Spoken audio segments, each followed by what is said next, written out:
નમસ્કાર।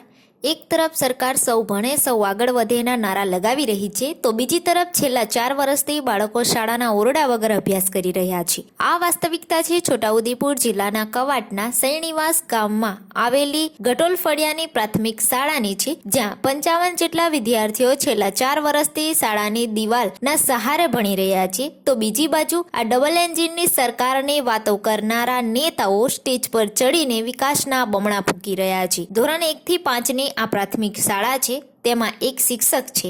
હાલમાં બાળકો પતરાના શેડ નીચે શિક્ષણ મેળવી રહ્યા છે। શાળાના ઓરડાઓ 4 વર્ષ પહેલા જર્જરિત થતા તોડી પાડવામાં આવ્યા હતા। ત્યારથી બાળકો વાંસના લાકડાથી બનાવેલી તાડપત્રીના શેડ નીચે અભ્યાસ કરી રહ્યા હતા। થોડા મહિના પહેલા ગામના લોકો ભેગા મળીને ફાળો ભેગો કરીને પોતાના પૈસાથી વાંસના લાકડાનો શેડ કાઢી નાખીને બાળકોને પતરાનો શેડ બનાવી આપ્યો હતો, જ્યાં હાલ પ્રાથમિક શાળા ચાલી રહી છે। આજ સુધી બાળકોને ભણવાનો પાકો ઓરડો જ નથી। ચોમાસામાં વરસાદ પડે ત્યારે નાના ભૂલકાઓ માત્ર બચેલી દિવાલનો સહારો લઈ લે છે। ખુલ્લા શેડ નીચે અભ્યાસ કરતા બાળકોને સાપ, પીંછું અને કૂતરા જેવા પ્રાણીઓની બીક રહેતી હોય છે। ગામના લોકોનું કહેવું છે કે કોઈક વાર કૂતરા ઝઘડતા બાળકો ભણતા હોય ત્યાં આવી જાય છે। શાળાના ઓરડાઓ બનાવવા માટે વારંવાર તંત્ર પાસે રજૂઆત કરવા છતાં આજ દિન સુધી કોઈ પરિણામ આવ્યું નથી। સાથે ગામના લોકોનું કહેવું છે કે 2026-27થી અમારી એટલી જ માંગ છે